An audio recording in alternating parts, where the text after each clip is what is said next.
কি গরমে জীবনটা হাঁসফাঁস করে উঠেছে তো। এই গরমে 40 ডিগ্রি টেম্পারেচার থেকে বাঁচতে কোথায় যাবে? 3-4 দিনের জন্য ঘুরবে? তাহলে চলে আসো শিটং। একদম অফবিট প্লেস। জানলা খুললে এরকম একটা সিন, কাঞ্চনজঙ্ঘা দেখবে হোমস্টেতে বসে। তাহলে অপেক্ষা করছো কেন? ব্যাগপত্র গুটিয়ে চলে আসো।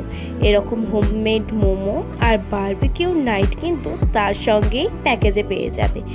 আর আমরা যেহেতু গিয়েছিলাম কলেজ ট্রিপ থেকে, ওই জন্য প্রপারলি প্রাইসটা বলতে পারলাম না। এই দেখো পুরো হোমস্টেটা, আর ভেতরে ঠিক এরকম অ্যাম্বিয়েন্স, শান্ত শিষ্ট, আর এখানকার লোকেদের ব্যবহার একদম অমায়িক।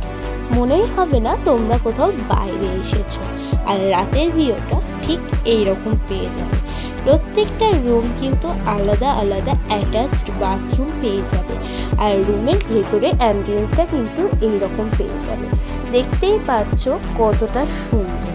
এটা ছিল ডাবল বেডের রুম, আর তার সঙ্গে ছিল অ্যাটাচড বাথরুম, আর বেসিন তো থাকবেই তার সঙ্গে।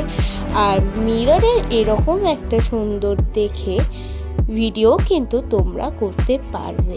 তো আশা করি এই গরমে হাঁসফাঁসানি থেকে বাঁচতে তোমরাও চলে আসবে আমাদের মতো শিটংয়ে। আর স্ক্রিনে দেওয়া থাকলে কন্ট্যাক্ট নাম্বার, তোমরা কন্ট্যাক্ট করে চলে আসতেই পারো। আর এটা কোনো প্রমোশনাল ভিডিও না, একান্ত ব্যক্তিগত আমার খুব ভালো লেগেছিলো বলে তোমাদের সাথে শেয়ার করলাম।